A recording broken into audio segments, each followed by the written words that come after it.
السلام عليكم ورحمة الله تعالى وبركاته. الحمد لله نحمده ونصلي على رسوله الكريم أما بعد. فقد قال الله تعالى في القرآن العظيم: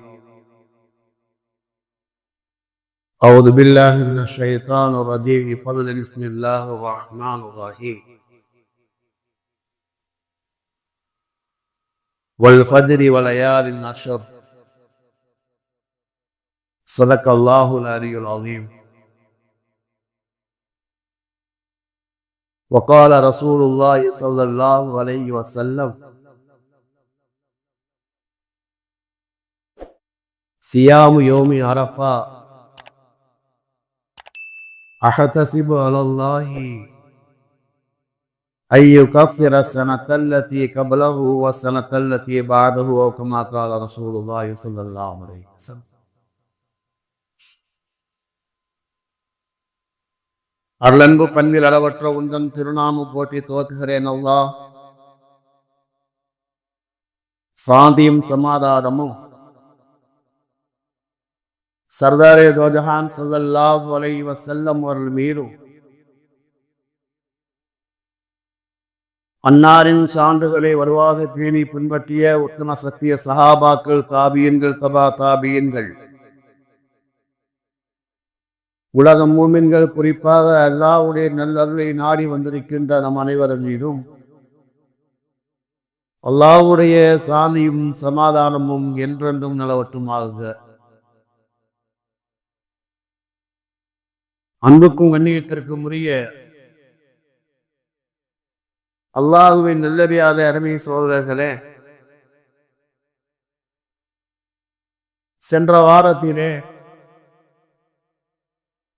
ஹஜ் செய்வதன் மூலமாக ஏற்படுகின்ற 10 வகையான பாக்கியங்களை நாம் அறிந்திருக்கின்றோம்.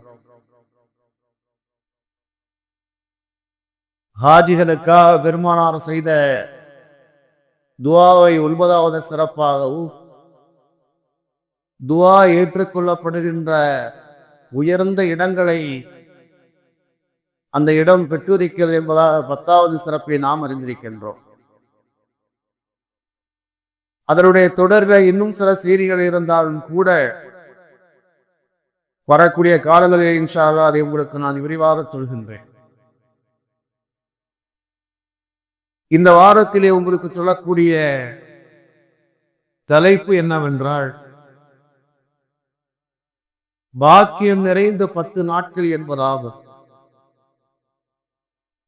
இந்த தலைப்பிலே உடத்திலே இந்த நேரத்தில் உரையாற்ற காரணம்,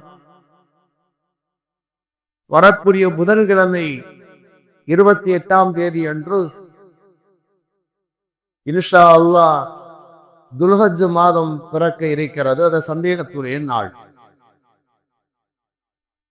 அது பிறை பார்த்ததற்கு பிறகு உங்களுக்கு முறையான அறிவிப்புகள் செய்யப்படும். அடுத்த வாரத்தின் அரஃபாவுடைய நாள் எப்போது, ஹஜ் நாள் எப்போது என்பதெல்லாம் இன்ஷா அல்லாஹ் அடுத்த வாரத்திலே சொல்லப்படும். ஆக இந்த துல்ஹஜ் மாதத்தினுடைய முதல் 10 நாட்கள் எத்தனை சிறந்த நாட்கள், அந்த நாட்களை நாம் எப்படி பயன்படுத்திக் கொள்ள வேண்டும் என்பது தொடர்பான சில செய்திகளை உங்களுக்கு நான் சொல்ல இருக்கிறேன்.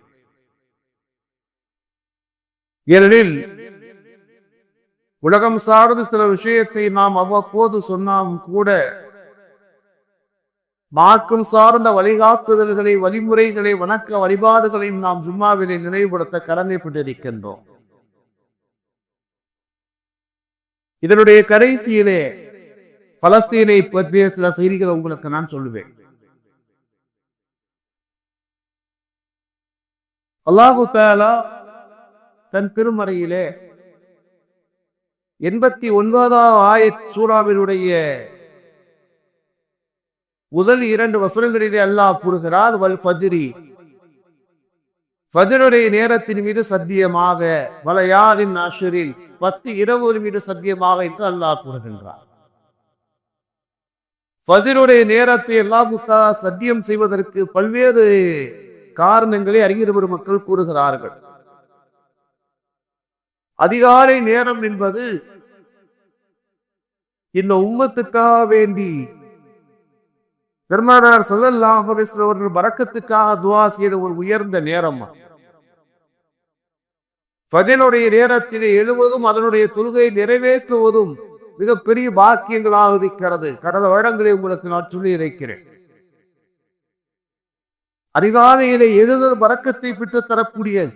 அல்லாஹும்ம பாரிக் லி உம்மத்தி ஃபீ புக்கூரிஹா. அதிகாலையில் எழக்கூடிய மக்களுக்கு யா அல்லாஹ் பரக்கத் செய்வதற்காக பெருமானார் துஆ செய்தார்கள். அதிகாலையிலே எழுதலே பரக்கத்தான். ஹஜ்ரத் லுக்மான் இஸ்லாமுடைய மகனுக்கு சொல்வார், மகனே நீ சேவலை விட தரம் தாழ்ந்து விடாதே. அது அதிகாலையிலே எழுந்து அல்லாஹ்வை தஸ்பீஹ் செய்கிறது. நீயோ ஆழ்ந்த நித்திரையில் இருக்கிறாய் என்பதாக சொல்வார்.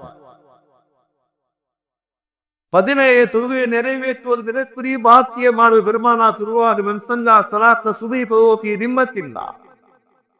ஃபஜ்ருடைய தொழுகையை நிறைவேற்றக்கூடியவர் அல்லாஹ்வுடைய பொறுப்பிலே ஆகுவதாக பெருமானார் ஸல்லல்லாஹு அலைஹி வஸல்லம் சொன்னார்கள்.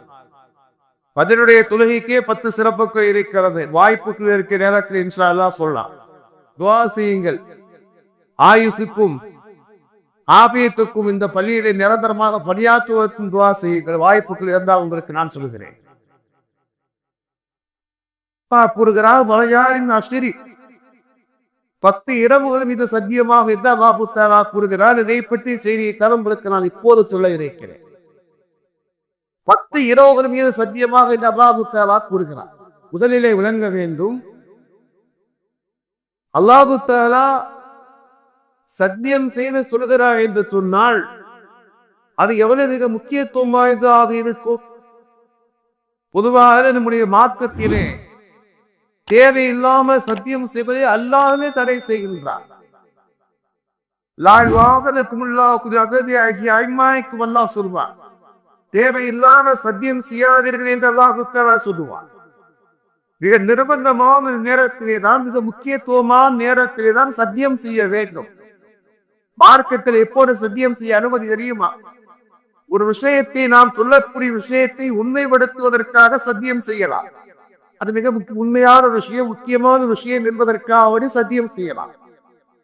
அல்லது நம்மின் மீது ஒரு பழி சுமத்தப்படுகிறது, அதை நாம் நிராகரிக்க வேண்டும், அதை மறுக்க வேண்டும் என்பதற்காக சத்தியம் செய்யலாம். இது அல்லாஹ் சத்தியம் செய்வதை மார்க்கம் தடை செய்கிற ஒரு செய்தி. அதே நேரத்திலே படைப்புக்களை பொறுத்தவரை, மனிதர்களை பொறுத்தவரை அல்லாஹ் மீது மட்டும்தான் சத்தியம் செய்ய வேண்டியதை தவிர வேறு எதனிலும் சத்தியம் செய்யக்கூடாது. அப்படி செய்தால் அந்த சத்தியம் சத்தியமாகவே ஆகாது. ஒவ்வொரு குரானிலே சத்தியமாக என்பதாக கூறுகிறார், காபத்துல்லாஹ்வை சத்தியமாக என்பதாக கூறினாலும் கூட சத்தியமாகவே கருதப்படாது. சத்தியம் என்பது அல்லாஹ்வில் மட்டுமே இருக்க வேண்டும். இது படைப்புகளுக்கு, மனிதர்களுக்கு. ஆனா அல்லாஹ்வை பொறுத்தவரை அல்லாஹ் எல்லா பொருளிலும் சத்தியம் செய்வார். ஆனா அல்லாஹ் சத்தியம் செய்கிறார் என்று சொன்னால் உண்மையிலேயே அந்த பொருட்கள் மிக முக்கியத்துவம் வாய்ந்ததாக இருக்கும். அது மட்டுமல்ல, அது மக்களுக்கு பயனளிக்கக்கூடியதாக இருக்கும். அல்லாஹ் எதன் மீது சத்தியம் செய்கின்றானோ அந்த பொருட்களை 2 தன்மைகள் இருக்கும். அது மிக முக்கியத்துவம் வாய்ந்ததாக இருக்கும். அது மக்களுக்கு பயன் தரக்கூடியதாக இருக்கும். அப்பைத்தான் குரானில் அல்லாஹ் தஆலா சூரியனிலே சத்தியமாக, நேரத்தில் சத்தியமாக என்று அல்லாஹ் தஆலா நிறைய விஷயத்திலே சத்தியம் செய்கின்றார். அந்த அடிப்படையிலே அல்லாஹ் தஆலா இந்த 89வது சூராவுடைய 2வது வசனத்தில் அல்லாஹ் கூறுகிறார், வலயாலின் அஷ்ரி 10 இரவுகள் மீது சத்தியமாக என்று அல்லாஹ் தஆலா கூறுகிறார் என்று சொன்னால் அந்த இரவுகள் மிக முக்கியத்துவம் வாய்ந்த சிறப்பிற்குரிய இரவாக இருக்கிறது என்பதற்காகவும் அந்த இரவுகளை மக்கள் பயன்படுத்திக் கொள்ள வேண்டும் என்பதற்காகத்தான் அல்லாஹ் தஆலா சத்தியமிட்டு கூறுவதாக அறிஞர் பெருமக்கள் கூறுகிறார் ஒரு செய்தி. இந்த 10 இரவு எது என்பதற்கு அறிஞர் பெருமக்கள் 3 வகையான விளக்கங்களை கூறுகிறார். 10 இரவு என்றால் எது? ரமலான் மாதத்தினுடைய கடைசி 10 இரவுகள் என்பதாக முதல் விளக்கம் கூறுகிறார்கள். என்று சொன்னா அதேதான் லைலத்துல் கத்ருடைய இரவு இருக்கின்றது. அதே மாதிரி முஹர்ரம் மாதத்தினுடைய முதல் 10 இரவுகள் என்று சொன்னால் அதிலேதான் ஆஷூராவுடைய நாள் இருக்கின்றது. அது மாதிரி இந்த துல்ஹஜ் மாதத்தினுடைய முதல் 10 இரவுகள் என்று சொன்னால் அதிலேதான் அரஃபா இருக்கிறது. அவன் 3 வகையான விளக்கம் சொன்னாலும் கூட அப்துல்லா அப்பாஸ் அவர்கள் முஜாஹிது போன்ற மிகப்பெரும் அறிஞர் பெருமக்கள் சொல்லக்கூடிய விளக்கம் என்னவென்றால், அல்லாஹ் தஆலா இந்த 10 இரவுகள் என்பதை இந்த துல்ஹஜ் மாதத்தினுடைய முதல் 10 இரவுகளை தான் அல்லாஹ் தஆலா கூறுகின்றார் என்பதாக கூறுகிறார்கள். எனவே இந்த துல்ஹஜ் மாதத்தினுடைய முதல் 10 நாட்களை அதிகமான வணக்க வழிபாடுகள் நாம் பயன்படுத்திக் கொள்ள வேண்டும் என்பதை மக்களுக்கு ஆர்வப்படுத்துவதற்காகத்தான் அல்லாஹ் தஆலா அந்த இரவிலே சத்தியமிட்டு கூறுகின்றார். அதுபோன்று அல்லாஹ் தஆலா தன் திருமறையிலே வயதுகுர ஸ்மல்லாஹ் ஃபி அய்யாமி மாலூமா, அல்லாஹ் தன் திருமறையை கூறுகின்றார். 28வது 22வது சூரா 28வது வசனத்தில் அல்லாஹ் கூறுகின்றார், குறிப்பிட்ட நாட்களிலே அறியப்பட்ட நாட்களிலே அல்லாஹ்வை திக்ர் செய்யுங்கள் என்று அல்லாஹ் தஆலா கூறுகிறார். அந்த ஆயத்துக்கும் அப்துல்லா அப்பாஸ் போன்றவர் விளக்கம் சொல்லக்கூடிய என்னவென்றால், இந்த துல்ஹஜ் மாதத்தினுடைய முதல் 10 நாட்களைத்தான் அல்லாஹ் தஆலா கூறுகின்றார். அப்ப அந்த நாட்களிலே அதிகமாக அல்லாஹ்வை திக்ர் செய்ய வேண்டும். மற்ற காலங்களில் நாம் திக்ர் செய்வதை விட அந்த நாட்களிலே அதிகமாக அல்லாஹ்வை நினைவு கூற வேண்டும் என்பதை வலியுறுத்துவதற்காகத்தான் அல்லாஹ் தஆலா கூறுகின்றார், நீங்கள் அந்த குறிப்பிட்ட நாட்களிலே எண்ணப்பட்ட நாட்களிலே அல்லாஹ்வை அதிகமாக திக்ர் செய்யுங்கள் என்று அல்லாஹ் தஆலா கூறுகின்றார். இந்த நாட்கள் எவ்வளவு சிறந்தது என்றால் ஹதீஸிலே வருகின்றது. ஹஜ்ரத் அப்துல்லா அப்பாஸ் அறிவிக்கிறார்கள், புகாரி ஷரீஃபிலே வருகிறது, பெருமானார் ஸல்லல்லாஹு அலைஹி வஸல்லம் சொன்னார்கள், மாமின் அய்யாமி அல் அமலு ஸாலிஹு ஃபீஹா அஹப்ப இலல்லாஹி மின் ஹாதிஹில் அய்யாம் யானி அய்யாமுல் அஷர். இந்த துல்ஹஜ் மாதத்தினுடைய முதல் 10 நாட்கள் இருக்கிறது இல்லையா, இதிலே வணக்கம் செய்வது அல்லாஹ்வுக்கு மிக விருப்பமாக இருக்கின்றது. மற்ற நாட்களை விட பெருமானார் சொன்னார், மற்ற நாட்களை விட இந்த நாட்களை அதிகமாக இபாதத் செய்வது அல்லாஹ்வுக்கு மிக விருப்பமாக இருப்பதாக ஹஜ்ரத் ரசூலுல்லாஹி ஸல்லல்லாஹு அலைஹி வஸல்லம் சொன்னார். அப்ப சஹாபாக்கள் கேட்டால், அல்லாஹ்வுடைய தூதரே, பலர் ஜிஹாதுக்கு சபீலில்லாஹ், அல்லாஹ்வுடைய பாதையிலே ஜிஹாது செய்வது அதை விட அது சிறப்பு இல்லையா கேட்கிறார்கள். அல்லாஹ்வுடைய பாதையில் ஜிஹாதுக்கு செல்வது அது சிறப்பு இல்லையா கேட்கிறார்கள். பெருமானார் ஸல்லல்லாஹு அலைஹி வஸல்லம் சொன்னார்கள், வலர் ஜிஹாது ஃபீ சபீலில்லாஹ், அல்லாஹ்வுடைய பாதையில் ஜிஹாதுக்கு செல்வதும் இந்த நாட்களிலே இபாதத் செய்வதை விட சிறந்தது அல்ல. இருந்தாலும் கூட இல்லா ரஜுலுன் ஹரஜ பி நஃப்ஸிஹி வ மாலிஹி ஸும்ம லம் யர்ஜி மின் தாலிக பி ஷைஇ, அல்லாஹ்வுடைய பாதையிலே சென்று அங்கே ஷஹீதானாரே அவரை தவிர பெருமானார் ஸல்லல்லாஹு அலைஹி வஸல்லம் சொன்னார். அல்லாஹ்வுடைய பாதையில போய் ஷஹீதானார் என்று சொன்னால் சிறப்பிற்குரியவர். அது அல்லாமல் மற்ற காலங்களிலே நாம் செய்யக்கூடிய வணக்கத்தை விட இந்த நாட்களிலே நாம் வணக்கம் செய்வது அல்லாஹ்வுடைய அன்பை பெற்றுத் தரக்கூடியது, அல்லாஹ்வுக்கு மிக அதிகமாக விருப்பத்திற்குரியதாக இருப்பதாக ஹஜ்ரத் ரசூலுல்லாஹி ஸல்லல்லாஹு அலைஹி வஸல்லம் கூறுகிறார். இது ஒரு செய்தி. அப்ப இந்த நாட்களை நாம் என்ன செய்ய வேண்டும்? மற்ற காலங்களை விட இந்த துல்ஹஜ் மாதத்திலே முதல் 10 நாட்களை அதிகமாக இபாதத்திலே நாம் கழிக்க வேண்டும் என்பது ஒரு செய்தி. இரண்டாவது செய்தி என்னவென்றால், அப்படி நாம் என்ன இபாதத் செய்ய வேண்டும்? என்ன இபாதத் செய்ய வேண்டும்? முதலாவதாக அதிகமாக அல்லாஹ்வை தஸ்பீஹ் செய்யுங்கள். இந்த நாட்களிலே அதிகமாக அல்லாஹ்வை தஸ்பீஹ் செய்யுங்கள். சுப்ஹானல்லாஹ் அதிகமாக சொல்லுங்கள், அல்ஹம்துலில்லாஹ் சொல்லுங்கள், அல்லாஹ் அக்பராக சொல்லுங்கள், லா இலாஹ இல்லல்லாஹ் சொல்லுங்கள். காலை பயானிலே கூட உங்களுக்கு சில தஸ்பீஹ்களின் சிறப்புகள் நான் சொல்லியிருக்கிறேன். மற்ற காலத்தை நாம் தஸ்பீஹ் செய்வதை விட இந்த காலத்திலே அதிகமாக தஸ்பீஹ் செய்யுங்கள் என்று சொன்னால் பெருமானார் ஸல்லல்லாஹு அலைஹி வஸல்லம் விசேஷமாக உத்தரவிட்டார்கள். இந்த நாட்கள் அதிகமாக தஸ்பீஹ் செய்யுமாறு உத்தரவிட்டார். அதிகமாக தக்பீரை ஓதுமாறு, அதிகமாக லா இலாஹ இல்லல்லாஹ் தக்பீரை சொல்லுமாறு உத்தரவிட்டார்கள். ஹதீஸிலே வருகிறது, அப்துல்லா உமர் ரலியல்லாஹு அறிவிக்கிறார்கள், அகமது என்ற கிதாபினுடைய 5575வது ஹதீஸாக வருகிறது. ஹஜ்ரத் ரசூலுல்லாஹி ஸல்லல்லாஹு அலைஹி வஸல்லம் சொன்னார்கள், மாமின் அய்யாமின் அலவ இன்தல்லாஹ் வலா அஹப்ப இலைஹி அல் அமலு ஃபீஹி மின் ஹாதிஹில் அய்யாமில் அஷர். இந்த 10 நாட்களிலே அமல் செய்வது அல்லாஹ்விடத்திலே மிக கண்ணியத்துக்குரியதாக இருக்கிறது. அதிகமாக அல்லாஹ்விடத்திலே அன்பை பெற்று தரக்கூடியதாக இருக்கிறது, அல்லாஹ்வுக்கு மிக விருப்பமாக இருக்கிறது என்பதாக சொல்லிவிட்டு பெருமானார் சொல்வாங்க, ஃபார்சிரு ஃபீஹின்ன மின தஹ்ரீனி வ தக்பீரி வ தஹ்மீதி. இந்த நாட்களிலே அதிகமாக அல்லாஹ்வை தஸ்பீஹ் செய்யுங்கள். தஹ்லீல் என்று சொன்னால் லா இலாஹ இல்லல்லாஹ் என்பதாக சொல்லுங்கள். அல்லாஹ்வை தக்பீர் செய்யுங்கள், அல்லாஹ் விரும்பா அதிகமாக செல்லும்படியாக ஹஜ்ரத் ரசூலுல்லாஹி ஸல்லல்லாஹு அலைஹி வஸல்லம் சொன்னார். அதனால நிறைய அதிகமாக இந்த தஸ்பீகளை ஓதக்கூடியவராக இருக்கின்ற ஒரு செய்தி. சரி, மற்ற நாட்களை விட இந்த நாட்களுக்கு ஏன் இவ்வளவு சிறப்பு என்று சொன்னார். ஹாஃபிஸ் இப்னு ஹஜர் ரஹ்மத்துல்லாஹி அலைஹி அவர்கள் ஃபத்ஹுல் பாரி என்ற தன்னுடைய கிதாபில் எழுதுகின்றார்கள், மற்ற காலத்துக்கு மற்ற நாட்களுக்கு இல்லாத ஒரு சிறப்பு இந்த 10 நாட்களுக்கு இருக்கிறது என்று சொன்னார். மற்ற காலங்களிலே நாம் 4 வகையான வணக்கம் செய்கிறோம் இல்லையா? தொழுகை, நோன்பு, ஸகாத், ஹஜ். இந்த 4 வணக்கங்களையும் வெவ்வேறு காலத்தில் தான் நாம் செய்கின்றோம். ஆனால் இந்த 10 நாட்களிலே இந்த 4 வணக்கமும் சேர்ந்து செய்யக்கூடிய ஒரு பாக்கியம் கிடைக்கின்றது.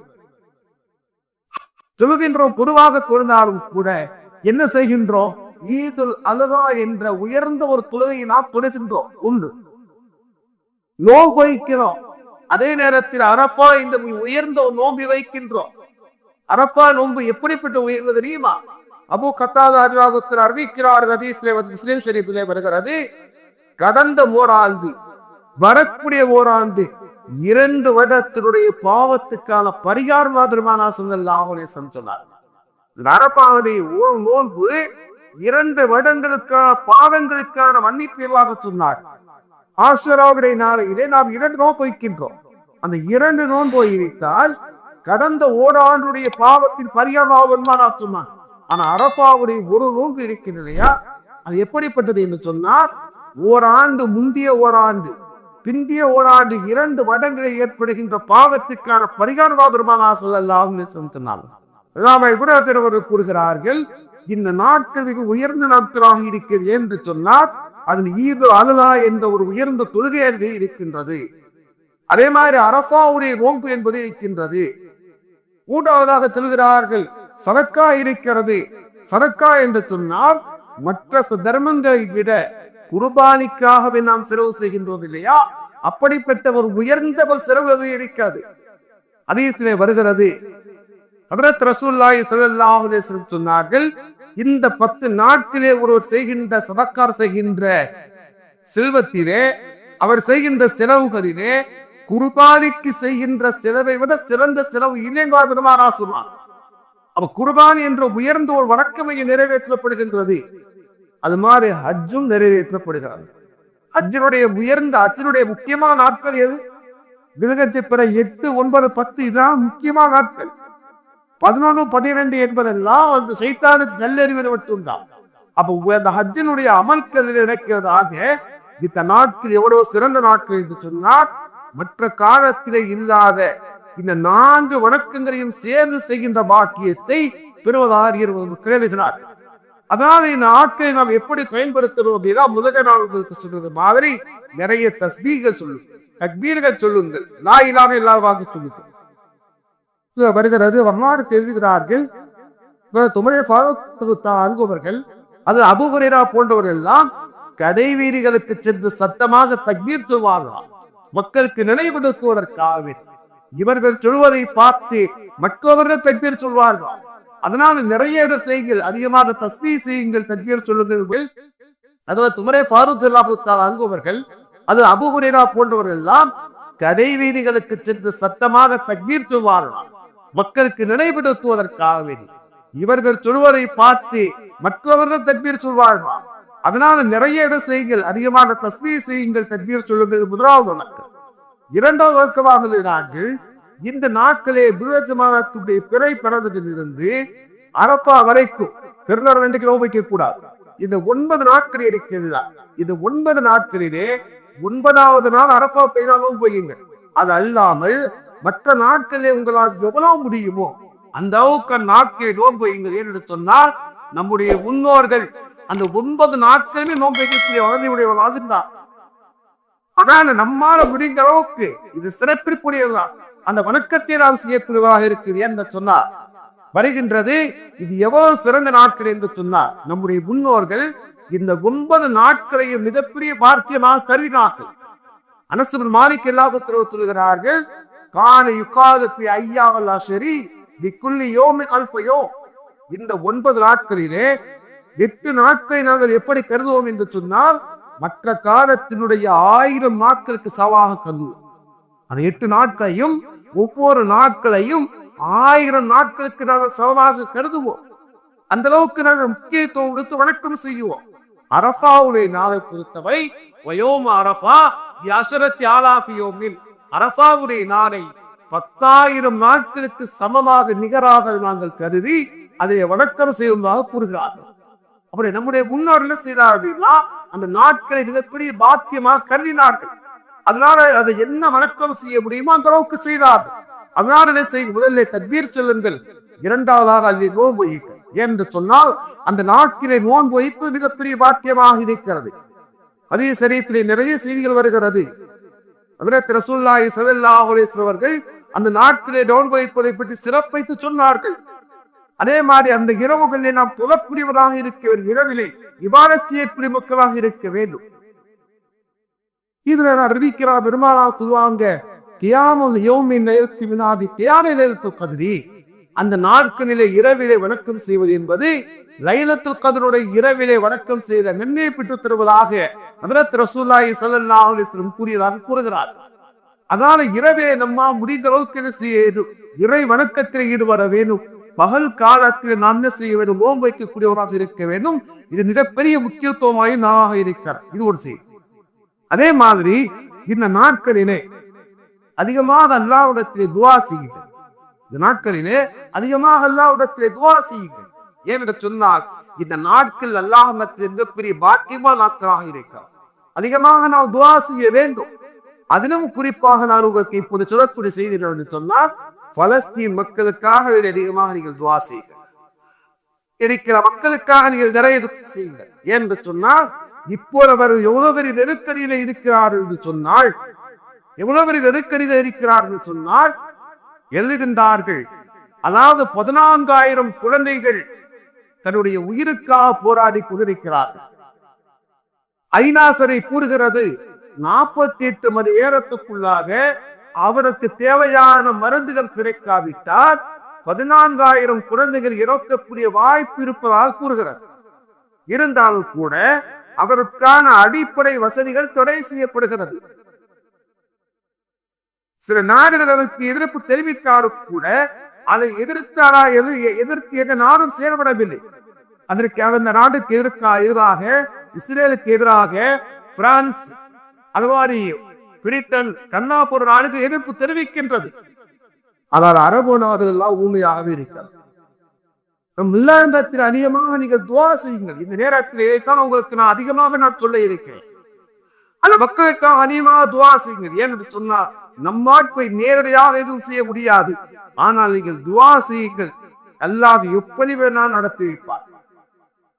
அதாவது ஜமாத் உலமா சமீத் சார்பாக சொல்லப்படுகின்றது, ஒவ்வொரு முஸ்லீமும் 11 தடவை ஹஸ்புனல்லாஹு வ நிஅமல் வக்கீல் என்பதை ஓதுங்கள். ஓதிவிட்டு ஒவ்வொரு தொழுகையிலையும் நீங்கள் துஆ செய்யுங்கள். ஜும்மாவுடைய தொழுகைக்கு பிறகு ஓய் துஆ செய்யப்படும். அதிலும் குறிப்பாக எல்லோரும் துஆ செய்யும் மக்களுக்காக என்று சொன்னார். அங்கே இருப்பது நம்முடைய உறவுகள் என்பது மட்டுமல்ல, பச்சிலம் பாலகர்கள், குழந்தைகள். அடைக்கலம் தேடி வந்த மக்களுக்கு ஒரு அடைக்கலம் கொடுத்தார்கள்.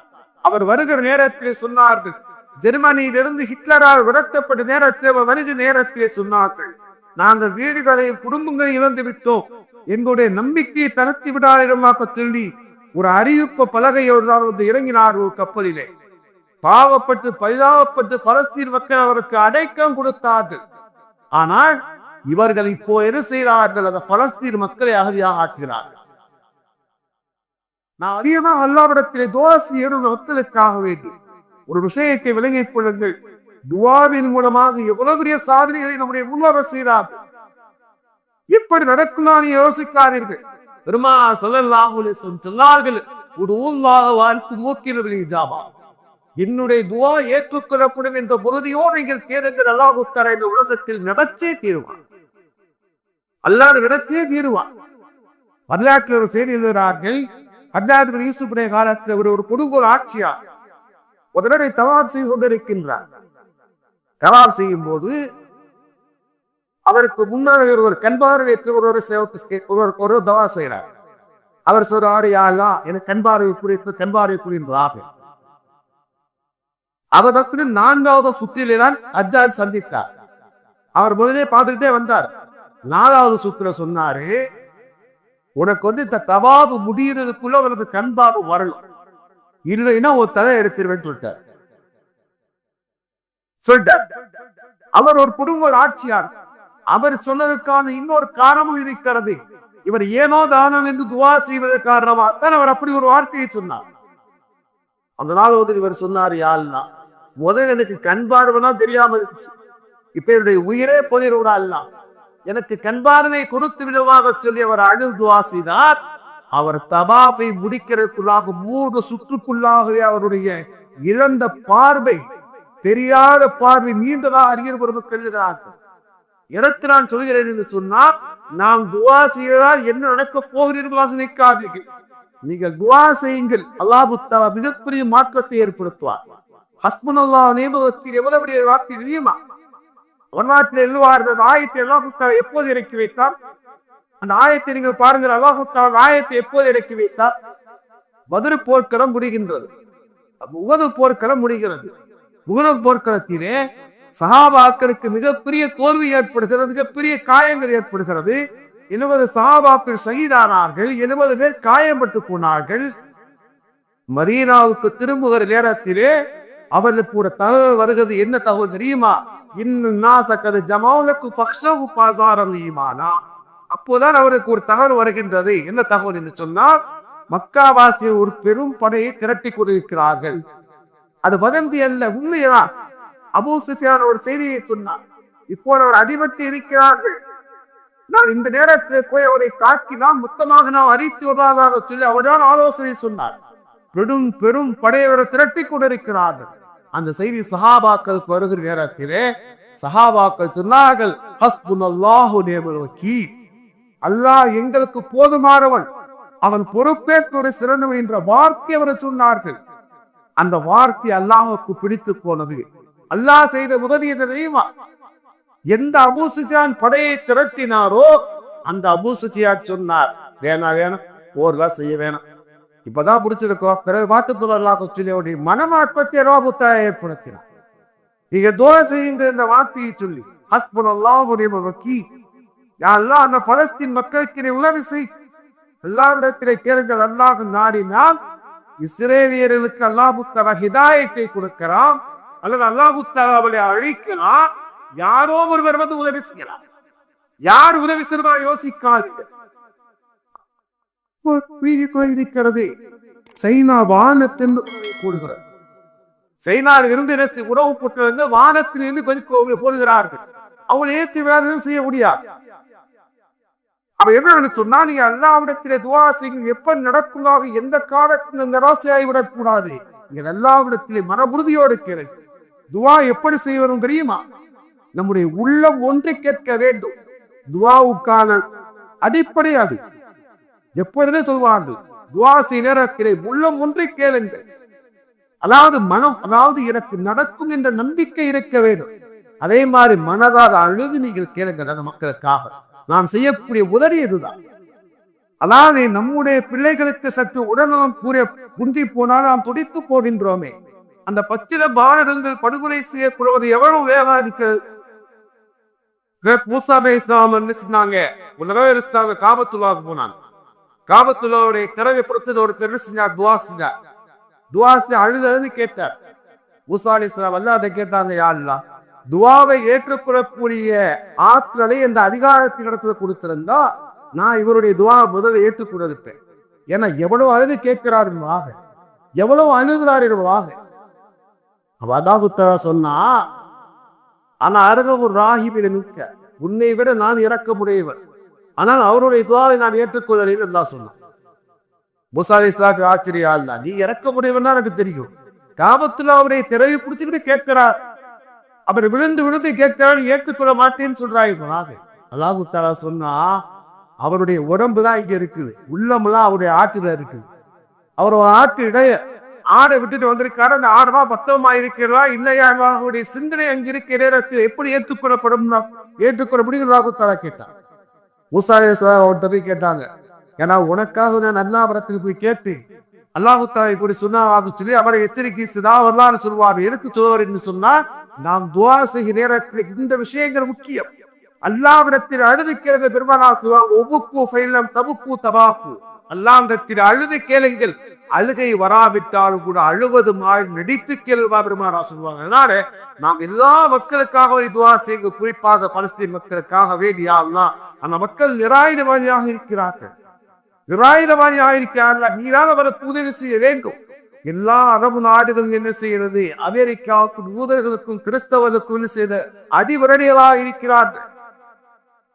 அவருக்கு என்ன செய்ய? அமெரிக்காவுடைய அதிபர் போகிறார். அவருக்கு என்ன செய்யறது? ஆயிரக்கணக்கான கோழிகளுடைய விமானங்களையும் பொருட்களை அன்பளிப்பு கொடுக்கிறார்கள். ஆனால் பச்சில பாலகர்களுக்கு என்ன செய்ய? அரபு வேடிக்கை பார்க்கிறது. என்று சொன்னால் பெருமானார் சொல்வாங்க, கடைசி காலம் எப்போ தெரியுமா? நீங்கள் உலகத்தை நேசிப்பீர்கள். உலகத்தினுடைய மோகத்தின் காரணமாக இப்படி இருக்கிறார்கள். அதை பற்றி கவலைப்பட தேவையில்லை. அல்லாஹ் உதவி செய்ய நாடினான் என்று சொன்னால் அல்லாஹ் தஆலா சிறந்தியை கொண்டு கூட அல்லாஹ் தஆலா உதவி செய்வார். எல்லாம் உதவி செய்ய நல்லா நாடிட்டாதான் அவங்க உதவி செய்யறேன், இவங்க உதவி செய்யறேன், அவங்களுக்கு எப்படி உதவி இருக்கும் அதையெல்லாம் நீ யோசிக்கவே தேவையில்லை. நான் தான் மாஸ்டர் வாங்க போறேன். அல்லாஹ் தஆலா உதவி செய்ய நாடி விட்டார் என்று சொன்னால் அல்லாஹ் எப்படி உதவி செய்வார்? பெருமானார் அல்லாஹ் தஆலா எப்படி காப்பாற்றினார்? அந்த சவர் கோயில் எல்லாரும் எப்படி காப்பாற்றினான்? சிறந்தியை கொண்டும் புறானுடைய முட்டையை கொண்டு அல்லாஹ் தஆலா பாதுகாத்தான். என்ன செய்ய அப்படின்னா, அந்த மக்களுக்காக நீ அதிகமாக துஆ செய்ய. அந்த மக்கள் நிராயுதபாணியாக இருக்கிறார். உன்னை எண்டியவருக்கு யாரும் உதவி செய்ய முடியாது சொல்லி அந்த மக்களுக்கு இந்த புனிதமான நாட்களே இன்று துஆ செய்யுங்கள்.